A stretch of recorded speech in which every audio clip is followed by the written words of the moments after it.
In an age of anxiety and uncertainty, we're all searching for ways to feel better. 1 in 6 Americans is on some kind of antidepressant. Beer, wine, and liquor sales have been on a steady incline for years. $25.2 billion in U.S. sales for 2016. Viewings of baby goat videos are up dramatically, data to come. Even those who are doing relatively well have become aware that material success does not necessarily translate into a more durable sense of well-being.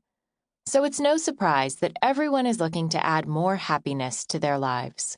We want to know how to stop feeling stressed and to smile more, or how to bring more fun into our date nights, or what kind of plants will improve our mood.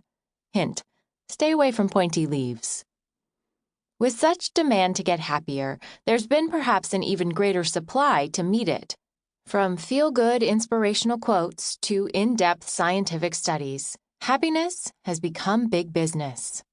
But the abundance of information out there can leave the average person overwhelmed. You are busy and likely just looking for some simple tips to add more fun to your day, without all the scientific jargon or unrealistic advice about the best yoga positions to save your marriage. If you're feeling stressed or unsatisfied, you're likely looking for sensible, actionable, and ultimately fun tips to help you get happy.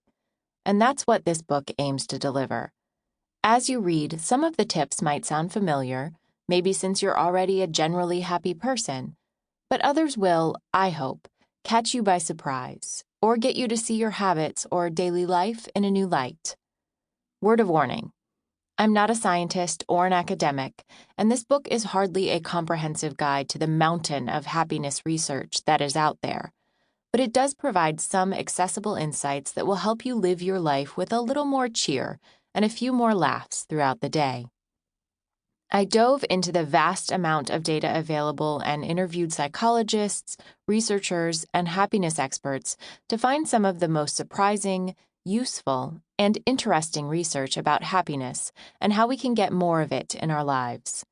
Happiness Hacks aims to keep things light and in layperson's terms, but if you want to dig more deeply into any of the science discussed, see the extensive endnotes with all the details on the numerous studies and researchers referenced.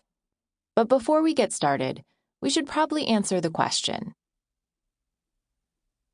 what exactly is happiness?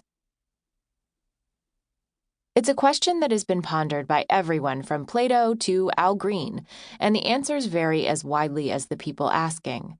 The word happiness derives from the word for luck, as in happenstance or haphazard. At least going back to before the Enlightenment, many viewed it as a matter of random luck or divine fortune if someone felt happy or not.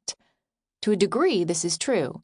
Several researchers have made a case that happiness is genetic or hardwired into our personality. At the other end of the spectrum are those who believe happiness can be boiled down to an equation: a certain level of dopamine plus stimulation to a particular part of the brain, and bingo, you're happy. But for many who have looked into the question, the truth lies somewhere in the middle.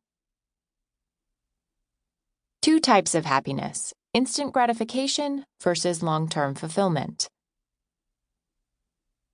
Researchers have answered the question, what is happiness, with 2 different, awkward-to-pronounce adjectives: hedonic and eudaimonic. Hedonic happiness is all about maximizing pleasure and minimizing pain, and tends to be characterized as momentary or superficial. It may be the satisfaction you get from eating a great meal, or the good feeling after a workout or a successful date. Whatever experience gives you, personally, enjoyment and delight.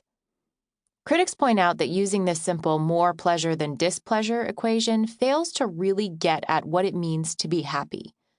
These folks embrace a different definition of happiness: eudaimonic happiness, a broader sense of psychological well-being, that you are living a fulfilling life in line with your personal goals and values, and perhaps contributing to the larger good of society while you're at it.